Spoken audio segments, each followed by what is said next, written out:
আজকে আমরা পড়ব চ্যাপ্টার 2 এর constitution of criminal courts and offices section 19 থেকে 20। সেকশন 19 এ বলছে অ্যাসিস্ট্যান্ট পিপি মানে অ্যাসিস্ট্যান্ট পাবলিক প্রসিকিউটর। এর আগে আমরা অ্যাডিশনাল পিপি অ্যান্ড পিপি পড়ে নিয়েছিলাম। কি বলছে, for every district in court of magistrate appointment কিভাবে হবে, by state government of assistant PP. এবার এখানে দেখো আমি শ্যাল লিখে রেখেছি, মানে করতেই হবে। তাহলে ডিস্ট্রিক্ট কোর্টে প্রত্যেকটা ডিস্ট্রিক্টে অ্যাসিস্ট্যান্ট পিপি নিয়োগ করবে কে, স্টেট গভর্নমেন্ট। এবং বলছে ফর ডিস্ট্রিক্ট অ্যান্ড লোকাল এরিয়াতে appointed by central government। আর এখানে লিখে রেখেছি আমি মে মানে যে সেন্ট্রাল গভর্নমেন্ট যদি চায় তাহলে ডিস্ট্রিক্টে এবং লোকাল এরিয়াতে অ্যাসিস্ট্যান্ট পিপি কে অ্যাপয়েন্ট করতেও পারে এবং নাও করতে পারে। এবার বলছে if no assistant PP available. এবার এটা দেখো আমি বোল্ড করে রেখেছি, কেন? কারণ কি বলছে যে যদি অ্যাসিস্ট্যান্ট পিপি অ্যাভেলেবল না থাকে কোথাও, তখন কি করা হবে? তখন district magistrate May appoint any person after giving 14 days notice to state government। মানে ডিস্ট্রিক্ট ম্যাজিস্ট্রেট মানে ডিএম অ্যাপয়েন্ট করবে কোনো বি পার্সনকে। এবার এখানে বলেছে এনি পার্সন। স্টেট গভর্নমেন্টকে 14 দিনের নোটিশ দেবে যে হ্যাঁ এখানে কোনো পিপি নেই, আমাদের পিপি চাই। এবং স্টেট গভর্নমেন্ট যখন পারমিশন দেবে তখন ডিএম কিন্তু সেই জায়গায় অ্যাসিস্ট্যান্ট পিপি নিয়োগ করে দেবে। এবার এক্সেপ্ট রয়েছে এখানে। এক্সেপশন কি, যে নো পুলিশ অফিসার এলিজিবল। তাহলে এখানে কিন্তু এনি পার্সন মানে কোনো পুলিশ অফিসারকেও অ্যাসিস্ট্যান্ট পিপি হিসেবে বানানো যাবে, কিন্তু বলছে যে নো পুলিশ অফিসার এলিজিবল যদি ওয়ানে বলছে টেকেন পার্ট ইন ইনভেস্টিগেশন। দেখা যাচ্ছে যে কোনো ইনভেস্টিগেশনে কোনো কেসে যে পুলিশটা অলরেডি তার তদন্ত করছে সেই পুলিশকে অ্যাসিস্ট্যান্ট পিপি হিসেবে নিয়োগ করা যাবে না।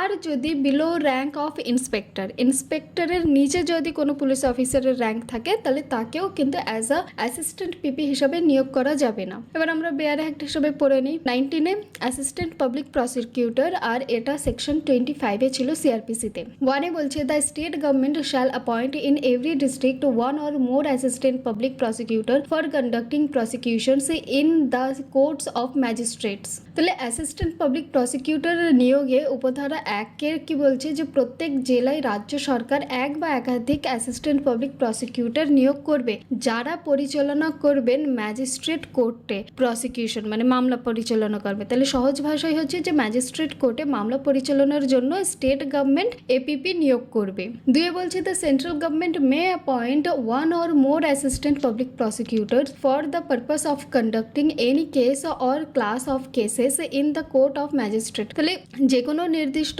মামলা বা নির্দিষ্ট শ্রেণীর মামলার জন্য এক বা একাধিক অ্যাসিস্ট্যান্ট পাবলিক প্রসিকিউটর নিয়োগ করতে পারে ম্যাজিস্ট্রেট কোর্টসে মামলা পরিচালনার জন্য। তাহলে সহজ কথায় সেন্ট্রাল গভর্নমেন্ট বিশেষ প্রয়োজনে এপিপি নিয়োগ করতে পারে। তিনি বলছে without prejudice to provisions contained in subsection 1 and 2 where no assistant public prosecutor is available for the purpose of any particular case, the district magistrate may appoint any other persons to be the assistant public prosecutor in charge of that case after giving notice of 14 days to the state government। এবার দেখো এখানে যে purple করে রেখেছে এটা আগে কিন্তু ছিল না, এটা নতুন বিএনএসএস বইয়ে চেঞ্জ হয়েছে।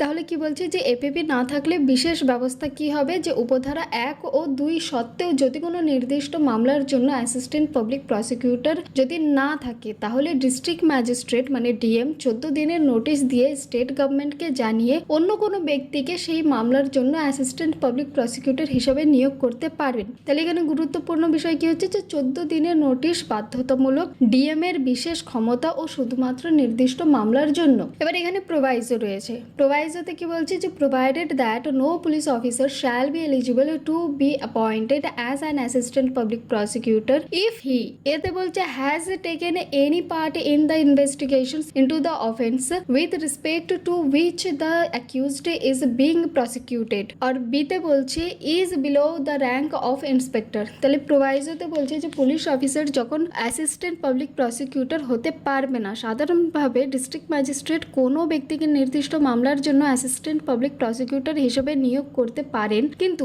ওই প্রোভাইজো অনুযায়ী কোনো পুলিশ অফিসার মানে এপিপি হিসেবে নিয়োগযোগ্য হবে না যদি তদন্ত অংশগ্রহণ করে থাকেন তিনি যদি ওই ওই অপরাধের তদন্তে মানে ইনভেস্টিগেশনে কোনো অংশগ্রহণ করে থাকেন তাহলে তিনি সেই মামলায় এপিপি হিসেবে নিয়োগযোগ্য হবেন না। কেন? কারণ তদন্তকারী ও প্রসিকিউটর আলাদা হওয়া উচিত ন্যায় বিচারের নিরপেক্ষতা বজায় রাখার জন্য। আর বিতে বলছে পদমর্যাদা ইন্সপেক্টরের নিচে হলে কোনো পুলিশ অফিসার যদি ইন্সপেক্টরের পদমর্যাদার নিচে হন তাহলে তিনি এপিপি হিসেবে নিয়োগযোগ্য হবেন না। এবার এখানে দেখো আমি একটা লাল দাগ টেনে দিয়েছি, কারণ এখান থেকে শুরু হচ্ছে সেকশন 20। আর সেকশন 20 পড়ার আগে আমি তোমাদেরকে বোঝাতে চাই যে ডিরেক্টরেট অফ প্রসিকিউশন মানে কি আর ডেপুটি ডিরেক্টর অফ প্রসিকিউশন মানে কি। অনেকগুলো ল বাংলার চ্যানেল আছে যেখানে ডাইরেক্ট সেকশন ধরে ডিরেক্টর অফ প্রসিকিউশন পড়িয়ে চলে যাচ্ছে, বাট এক্স্যাক্টলি এর কি মানে হচ্ছে সেটা কোনো চ্যানেলে বোঝায় না। এখানে আমি তাই বোঝাবো যে ডিরেক্টর অফ প্রসিকিউশন বলতে অভিযোগ পরিচালনা অধিদপ্তর অথবা মামলা পরিচালনা দপ্তর, মানে এটা এমন একটা সরকারি দপ্তর যারা কোর্টের অপরাধীদের বিরুদ্ধে মামলা লড়ার জন্য সরকারের পক্ষ থেকে কাজ করে। অর্থাৎ পুলিশ যে মামলা করে এফআইআর দেয় সেই মামলাটা কোর্টে প্রমাণ করে শাস্তি দেওয়ার দায়িত্ব থাকে এই যে ডিরেক্টরেট অফ প্রসিকিউশনের। উদাহরণ, ধরো কেউ চুরি করলো, তাহলে পুলিশ তাকে ধরে এফআইআর করবে, এরপর কোর্টে মামলা চলবে এবং সেখানে সরকারের পক্ষ থেকে যে আইনজীবী মানে যে পাবলিক প্রসিকিউটর অপরাধ প্রমাণ করার চেষ্টা করে সে এই ডিরেক্টর অফ প্রসিকিউশনের অধীনে কাজ করে। মানে হচ্ছে যে পাবলিক প্রসিকিউটর মানে আমরা যারা ডিফেন্সে লড়ি তো আমাদেরকে বলা হচ্ছে অ্যাডভোকেট, আর সরকারের তরফ থেকে যেই উকিলগুলো লড়তে আসে তাদেরকে বলা হয় পাবলিক প্রসিকিউটর। দুজনা কিন্তু একই কাজ করছে, খালি নাম আলাদা। তো এরা যাদের আন্ডারে থেকে মানে যাদের নির্দেশ নিয়ে কাজ করে তারা হচ্ছে ডিরেক্টর অফ প্রসিকিউশন। ঠিক আছে, এবার ডেপুটি ডিরেক্টর অফ প্রসিকিউশন কাকে বলছে? যে অভিযোগ পরিচালনা অধিদপ্তরের উপপরিচালক। মানে এই পদটা হলো ডিরেক্টর অফ প্রসিকিউশনের একজন সিনিয়র অফিসার যিনি ডিরেক্টরকে সাহায্য করেন এবং নিজের প্রসিকিউটরদের কাজে সার্ভিস করেন। মানে উনি সরাসরি কোর্টের সবসময় মামলা লড়েন না, বরং কিভাবে মামলা পরিচালনা হবে, কোন কেসে কি স্ট্র্যাটেজি হবে, প্রসিকিউটরদের কাজ ঠিকমতো হচ্ছে কিনা এগুলো দেখেন। উদাহরণে যদি বলি তাহলে ধরো একটা বড় ক্রিমিনাল কেস চলছে, কোর্টে পাবলিক প্রসিকিউটর কেস লড়ছে, কিন্তু সেই কেসের প্রিপারেশন কিভাবে হবে, এভিডেন্স হ্যান্ডেলিং কিভাবে হবে, স্ট্র্যাটেজি কি হবে, এগুলো সব কিছু deputy director of prosecution monitor করতে পারেন। এবার সেকশন 20টাকে আমি শর্টে বুঝিয়ে দিই। তাহলে ডিরেক্টরেট অফ প্রসিকিউশন বলছে একে স্ট্যাবলিশ কে করে? State government. ডিরেক্টরেট অফ প্রসিকিউশনে ইন স্টেটে কে কনসিস্ট করবে?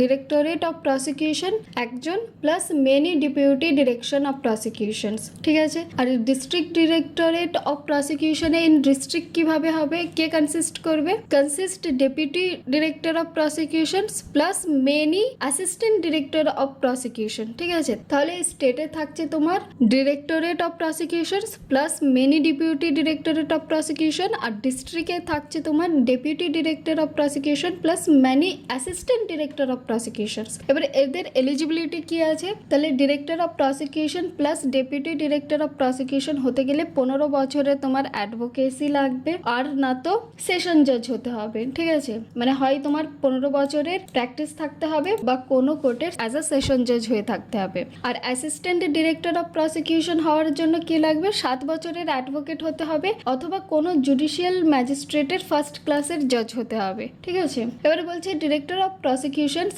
Headed by director of prosecutions, তাহলে function under administrative control of home department in state. তাহলে এদেরকে কন্ট্রোল কে করবে কাজ করার জন্য? Home department in state. স্টেটের যে হোম ডিপার্টমেন্ট আছে তারা এদেরকে কন্ট্রোল করবে। এবার এদের সাবঅর্ডিনেট কি কি আছে? ঠিক আছে, মানে হায়ারার্কি একের পর এক এদের নিজ আন্ডারে কে কে আসবে সাবঅর্ডিনেশনে। ফার্স্টে আসবে ডিরেক্টরেট অফ প্রসিকিউশন, এর আন্ডারে আসবে ডেপুটি ডিরেক্টর অফ প্রসিকিউশনস, আর এর আন্ডারে আসবে অ্যাসিস্ট্যান্ট ডিরেক্টরেট অফ প্রসিকিউশনস। তারপরে বলছে যে public prosecutor, additional public prosecutor and special public prosecutor appointed to conduct case in high court. হাইকোর্টের জন্য subordinate to directorate of prosecutions হবে। আর public prosecutor, additional public prosecutor and special public prosecutor appointed to conduct case in district লেভেলে কি হবে? Subordinate to deputy director of prosecutions and assistant director of prosecutions. এবার আমি জানি এই দুটো লাইন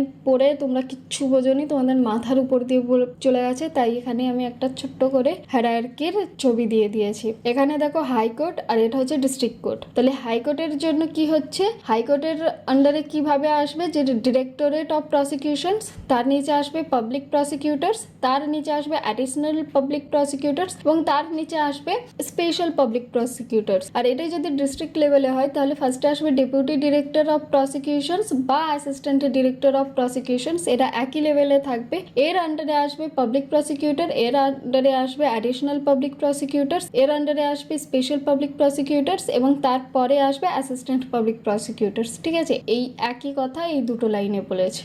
আচ্ছা, এবার পড়ি এদের ফাংশন। ফাংশন কি হবে, ডিরেক্টর অফ প্রসিকিউশনের মনিটর করবে পানিশেবল বাই 10 ইয়ার্স, মানে 10 ইয়ার্সের হয় লাইফ ইমপ্রিজনমেন্ট হবে অথবা ডেথ হবে। দিয়ে বলছে ডেপুটি ডিরেক্টর অফ প্রসিকিউশনের কাজ কি হবে, এক্সামিন করা, স্ক্রুটিনাইজ করা, মানে পুঙ্খানুপুঙ্খভাবে একদম পরীক্ষা নিরীক্ষা করা, পুলিশ রিপোর্ট করা, মনিটর করা, কাকে পানিশেবল অফ 7 থেকে 10 ইয়ার্সের যাদের পানিশেবল ইয়ার হবে। এবং 3 বলছে অ্যাসিস্ট্যান্ট ডিরেক্টরেট অফ প্রসিকিউশনের কাজ কি হবে, মনিটর করা পানিশেবল লেস দ্যান 7 ইয়ার্স, 7 বছরের নিচে যাদের পানিশেবল এরিয়া আছে তাদেরকে মনিটর করে assistant directorate of prosecution monitor করবে। এবার এখানে বলছে যে section 20 not to apply to advocate general of state while performing function of PP.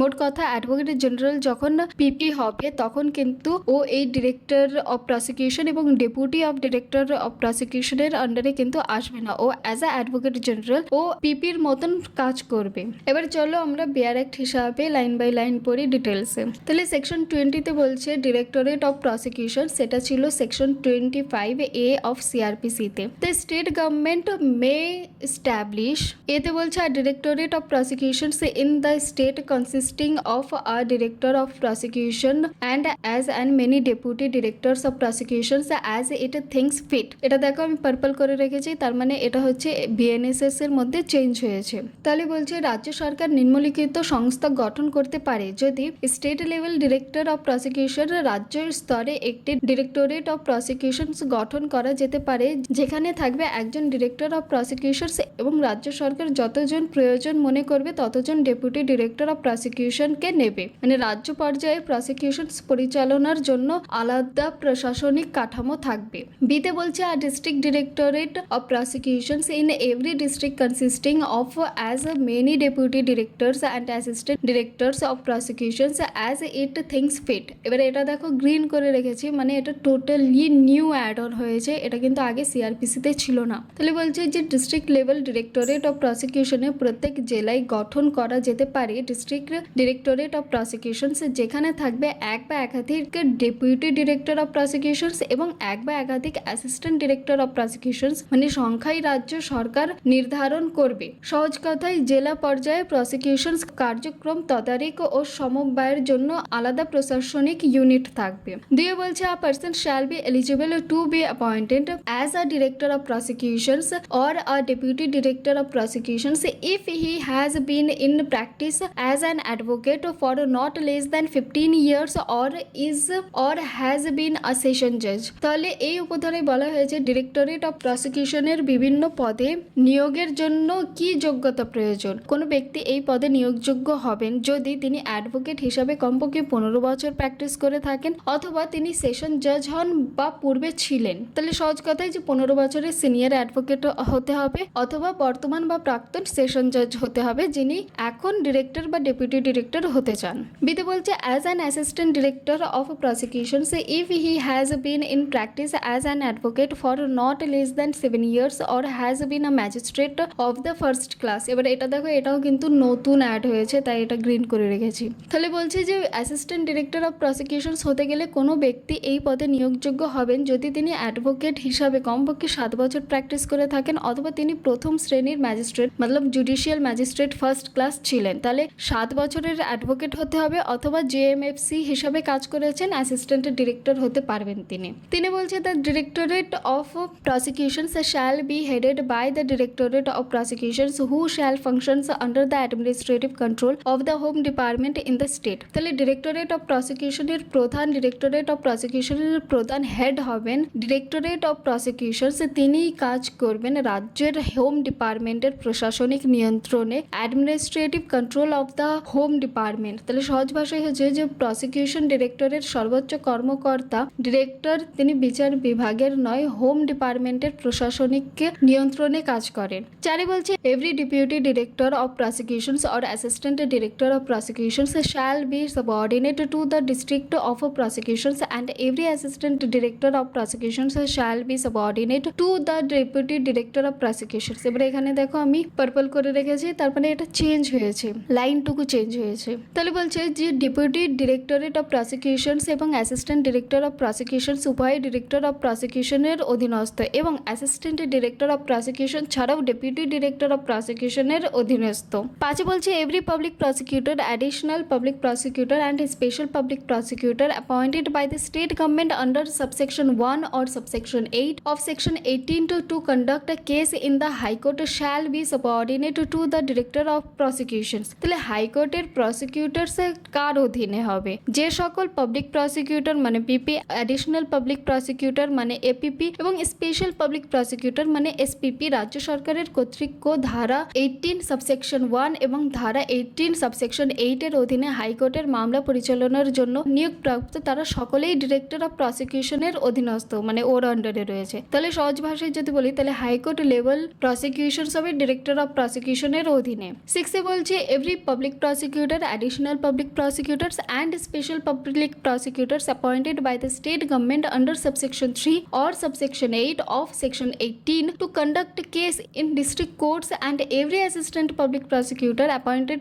under subsection 1 of section 19 shall be subordinate to the deputy director of prosecutions or the assistant director of prosecutions। এবার দেখো এখানে district কোর্টে যে assistant public prosecutor appoint করা হবে এটাও purple করে রেখেছি কারণ এটাও চেঞ্জ হয়েছে লাইনটা। তাহলে কি বলছে যে ডিস্ট্রিক্ট কোর্টের প্রসিকিউটরস কার অধীনে হবে? যে সকল পাবলিক প্রসিকিউটর মানে পিপি, অ্যাডিশনাল পাবলিক প্রসিকিউটর মানে এপিপি, স্পেশাল পাবলিক প্রসিকিউটর মানে এসপিপি রাজ্য সরকার কর্তৃক ধারা সেকশন 18 সাবসেকশন 3 এবং ধারা 18 সাবসেকশন 8 এর অধীনে ডিস্ট্রিক্ট কোর্টের মামলা পরিচালনার জন্য নিয়োগ প্রাপ্ত এবং অ্যাসিস্ট্যান্ট পাবলিক প্রসিকিউটর মানে এপিপি যারা ধারা 19 সাবসেকশন 1 এর অধীনে নিয়োগ প্রাপ্ত, তারা সকলেই অধীনস্থ হবেন। তাহলে ডেপুটি ডিরেক্টর অফ প্রসিকিউশন অথবা assistant director of prosecution. Subsection 7 বলছে the powers and functions of the director of prosecution shall be to monitor case in which offences are punishable for 10 years or more or with life imprisonment or with death, to expedite the proceedings and give opinion on filing of appeals। তাহলে বলছে director of প্রসিকিউশনের ক্ষমতা ও কার্যাবলী। Director of প্রসিকিউশনের প্রধান দায়িত্ব হলো গুরুতর অপরাধ পর্যবেক্ষণ মানে মনিটরিং করা, যেসব মামলায় শাস্তি হতে পারে 10 বছর বা তার বেশি কারাদণ্ড অথবা যাবজ্জীবন কারাদণ্ড অথবা মৃত্যুদণ্ড। তাহলে সেই সব মামলার কার্যক্রম তিনি মনিটর করবেন। 2 বলছে দ্রুত নিষ্পত্তি নিশ্চিত করা। তাহলে মামলার কার্যক্রম যেন অযথা বিলম্বিত না হয়, মানে দেরি না হয়, দ্রুত যেন ওটা নিষ্পত্তি হয়ে যায়, নিশ্চিত করবেন কে? ইনি করবেন। 3 বলছে আপিল দায়ের বিষয়ে মতামত দেওয়া, মানে হচ্ছে রায়ের বিরুদ্ধে আপিল করা উচিত কি না এবং সেই বিষয়ে আইনি মতামত মানে লিগ্যাল ওপিনিয়ন কি হবে তিনি দেবেন। মানে গুরুতর অপরাধ ডিরেক্টর সরাসরি নজরদারি করেন, অ্যাপিল ফাইল করার সিদ্ধান্ত গুরুত্বপূর্ণ ভূমিকা রাখেন। ঠিক, তাহলে আগেরটা পড়েছি ডিরেক্টর অফ প্রসিকিউশনস, এবার পড়ব ডেপুটি ডিরেক্টর অফ প্রসিকিউশনস, প্রসিকিউশনের পাওয়ার এবং ফাংশনস। সাবসেকশন 8 বলছে the powers and functions of the deputy director of prosecution shall be to examine and scrutinize a police report and to monitor the case in which offences are punishable for 7 years or more but less than 10 years for ensuring their expeditious disposal। তাহলে deputy director of প্রসিকিউশনের ক্ষমতা ও কার্যাবলী কি কি হবে? যে এর দায়িত্ব হলো পুলিশ রিপোর্ট পরীক্ষা ও যাচাই করা, পুলিশ রিপোর্টের চার্জশিট পরীক্ষা এক্সামিনিং যাচাই করবেন ইনি। 2 বলছে মাঝারি ও গুরুতর অপরাধ মনিটর করা, মানে যেসব অপরাধের শাস্তি হতে পারে 7 বছর বা তার বেশি কিন্তু 10 বছরের কম, যেসব মামলার কার্যক্রম তিনি মনিটর করবেন। 3 বলছে দ্রুত নিষ্পত্তি ও নিশ্চিত করা, মানে মামলার যাতে দ্রুত ডিসপোজাল হয়ে যায় সেই নিশ্চিত করবেন উনি, মানে সেই ব্যাপারে দেখবেন উনি। 9 বলছে the functions of the assistant director of prosecutions. তাহলে অ্যাসিস্ট্যান্ট ডিরেক্টর অফ প্রসিকিউশনের কি ফাংশন হবে? সাবসেকশন 9 বলছে the functions of the assistant director of prosecution shall be to monitor case in which offences are punishable for less than 7 years. তাহলে assistant director of প্রসিকিউশনের প্রধান কাজ হলো যেসব অপরাধে শাস্তি হতে পারে 7 বছরের কম কারাদণ্ড, যেসব মামলার কার্যক্রম উনি মনিটর করবেন। সহজ কথায় কম গুরুতর অপরাধ লেস দ্যান 7 ইয়ার্সের সেই সব দেখবেন কে? Assistant director. 10 বলছে notwithstanding anything contained in subsection 7, 8 and 9 the director, deputy director or assistant director of prosecution shall have the power to deal with and be responsible for all proceedings under the Sanhita। তাহলে উপধারা 7, 8 ও 9 যেভাবে দায়িত্ব ভাগ করা হয়েছে তা সত্ত্বেও মানে director, deputy director এবং অ্যাসিস্ট্যান্ট ডিরেক্টর এই সংহিতার অধীনে সমস্ত কার্যধারা অল প্রসিডিংস নিয়ে কাজ করার ক্ষমতা রাখেন এবং সেই কার্যধারার জন্য দায়িত্বশীল মানে রেসপন্সিবলও থাকবেন। সহজ কথায়